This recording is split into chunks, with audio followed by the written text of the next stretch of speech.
शाम के लगभग 3 बजे थे। रिंकू अपने घर के पिछवाड़े खद्दी थी। उसे अपनी सहेली नीलम की प्रतीक्षा थी, जो उसके साथ खेलने वाली थी। जल्दी ही नीलम आ गई।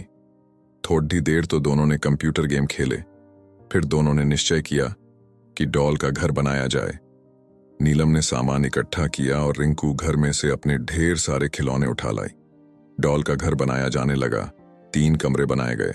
उनमें से एक ड्राइंग रूम था, उसमें छोटा सा सोफा रख दिया गया। एक मेज पर सुंदर सा गुलदस्ता सजाने के बाद फिर सोने का कमरा बनाया गया। गुड्डिया को पलंग पर लिटा दिया गया। उसके पास एक अलमारी और कुछ किताबें रख दी गईं। किचन में ढेर सारे बर्तन इधर उधर बिखेर दिए गए।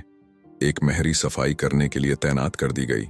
घर के मुख्य द्वार पर एक कुत्ता बैठा दिया गया। फिर दरवाजे से कुछ दूर सड़क बनाकर उस पर इधर उधर मोटरें, बसें, ट्रक था, पैदल चलने वाले यात्री खड्डे कर दिए गए। बस हो गया डॉल हाउस तैयार। घर बनाने में दोनों सहेलियां इतनी तल्लीन थीं कि उन्हें समय का ध्यान ही नहीं रहा। ध्यान उन्होंने तब दिया जब देखा कि पेडी डीडी होस के मकान में खड़ी डीडी ही मोना दोनों को घूर रही है। शाम ढलने लगी थी। घर में से मां ने दोनों को नाश्ता करने के लिए आवाज दी। दोनों तुरंत घर में चली गईं। मोना तो इसी मौके की तलाश में थी। वह पहले भी कई बार रिंकू का डॉल हाउस तोड़ चुकी थी। उसे जलन होती थी कि रिंकू इतना सुंदर डॉल हाउस कैसे बना लेती है। नीलम नाश्ता करके अपने घर चली गई। रिंकू जब घर के पिछवाड़े आई तो उसने देखा कि उसका डॉल हाउस टूटा पड़ा है। 1-2 खिलौने भी टूटे हुए हैं। वह समझ गई कि यह काम सिवा मोना के और किसी का नहीं हो सकता है।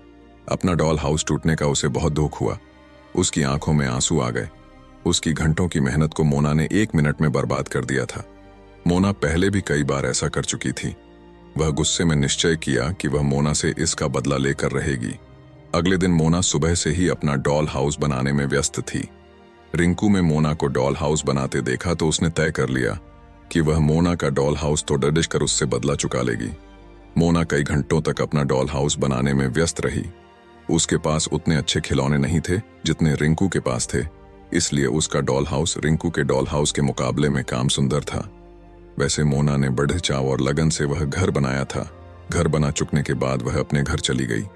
उसके अंदर जाते ही रिंकू चुपके से मोना के घर के अहाते में घुसी और उसका डॉल हाउस तोड़कर तुरंत अपने घर वापस चली आई। रिंकू समझ रही थी कि ऐसा करने से उसका कलेजा ठंडा हो जाएगा, लेकिन भला चोरी से किसी की मेहनत बेकार कर देने के बाद किसी को प्रसन्नता हो सकती है। रिंकू की उलझन इतनी बढ़ गई कि दोपहर को उससे खाना तक नहीं खाया गया। वह मेज पर मम्मी और पाप के साथ खाने बैठी तो एक भी कौर गला से उतारना उसके लिए मुश्किल होने लगा। मम्मी ने पूछा, क्या बात है रिंकू? पर वह चुप रही। मम्मी ने सोचा, शायद धूप में देर तक खेलते रहने के कारण रिंकू सुस्त है। वह रिंकू को उसके कमरे में आराम करने के लिए लिटा गई। पर रिंकू तो मोना और उसकी डॉल हाउस के बारे में सोच रही थी। मोना का डॉल हाउस तोड़कर उसे बहुत ग्लानि थी। वह सोच रही थी, क्या हुआ अगर मोना से मेरी नहीं पटती, और फिर बुरे के साथ बुरा करने से लाभ। इसी सोच विचार में रिंकू काफी देर तक करवटें बदलती रही। उधर मम्मी और पाप खाना खाने के बाद अपने कमरे में सो चुके थे। घर में सन्नाटा था। रिंकू धीरे से अपने कमरे से निकलकर मोना के घर के अहाते में गई। अभी भी मोना के घर का पिछला दरवाजा बंद था। मोना का उजधा डॉल हाउस मानो रिंकू को घूर रहा था।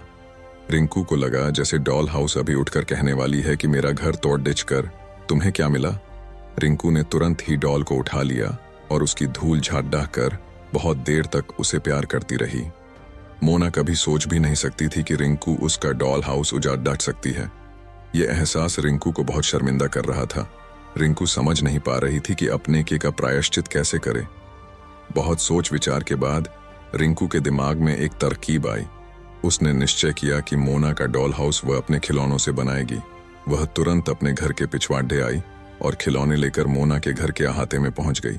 पहले उसने बड्ढा सा अहाता बनाया, ड्राइंग रूम बनाया, सोने कमरा बनाया और फिर किचन। सब कुछ वैसा ही जैसा पिछले दिन उसने और नीलम ने बनाया था। एक कुत्ता भी घर की रखवाली पर तैनात कर दिया गया। रिंकू अपने काम में इतनी व्यस्त थी कि उसे समय का अंदाजा नहीं रहा। यहां तक कि उसे मोना के वहां आने की आहट तक नहीं मिली। जब मोना ने अपने घर का दरवाजा खोला तो देखा कि रिंकू उसके डॉल हाउस के पास कुछ कर रही है। ये देखकर मोना को आश्चर्य हुआ। उसका आश्चर्य तब और भी बढ़ गया जब उसने देखा कि रिंकू अपने खिलौनों से उसका डॉल हाउस बना रही है।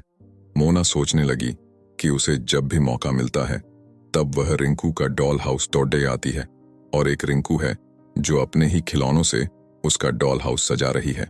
अब मोना को अपने किए पर पछतावा हो रहा था। वह नाहक ही हर किसी से लड़ डहती रहती है।